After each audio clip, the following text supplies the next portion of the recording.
The moment I opened my credit card statement, my stomach dropped. $70,000. Gone. Not for hospital bills, not for some kind of emergency, but for a luxury family vacation I wasn't even invited to.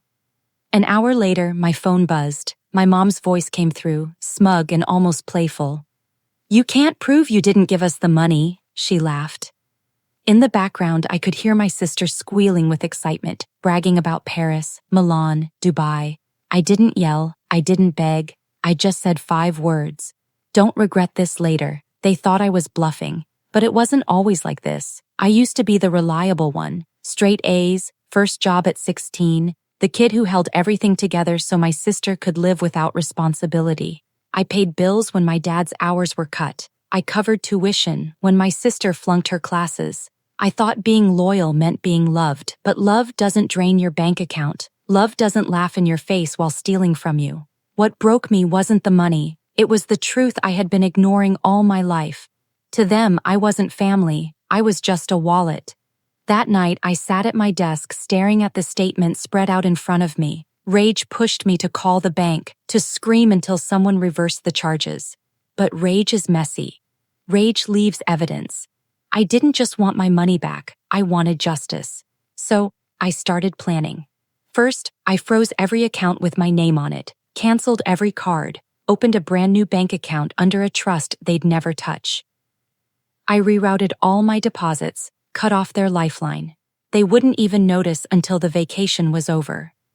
Next, I gathered evidence, screenshots of the charges, recordings of my mom's mocking laughter, copies of every statement. I stacked it all neatly in a folder labeled Exhibit A. Then I picked up the phone, not to call the bank, not the cops, but a lawyer. He was sharp, efficient. "Identity theft, fraud, unauthorized use of funds," he said, raising an eyebrow when I explained my own parents did it. I kept my voice steady. "Blood doesn't erase theft." The paperwork was filed before their plane even touched back down.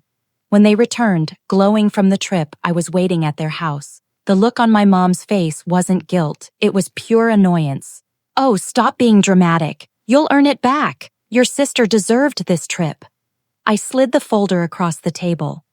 "This is everything the court needs. $70,000, wire transfers, proof of fraud. And I don't need you to admit it. I already have the confession recorded." My dad's face drained of color. My sister rolled her eyes and scoffed. "You wouldn't drag your own family to court."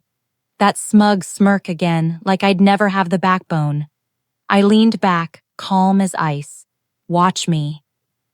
What came after felt almost surgical. My lawyer moved fast.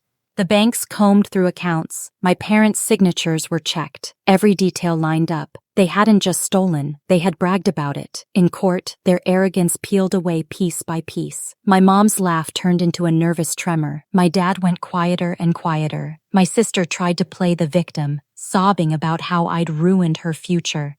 But the moment that seared in my memory was the judge's ruling. Repayment in full, wages garnished, accounts frozen, a lien on their house until the debt was cleared.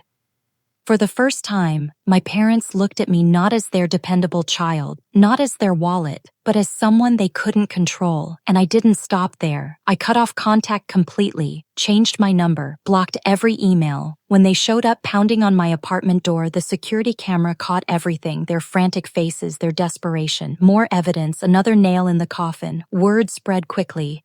Neighbors who once praised my parents now whispered about fraud charges. My sister's friends abandoned her when they learned the trip was funded by stolen money. The perfect mask they wore for years shattered, and I didn't have to lift a finger. It collapsed all on its own. And me? I thrived. With the money they were forced to repay, I invested. A new condo, a savings account untouched by greedy hands. For the first time in my life, I was free. Free of chains I hadn't even realized I'd been carrying since childhood.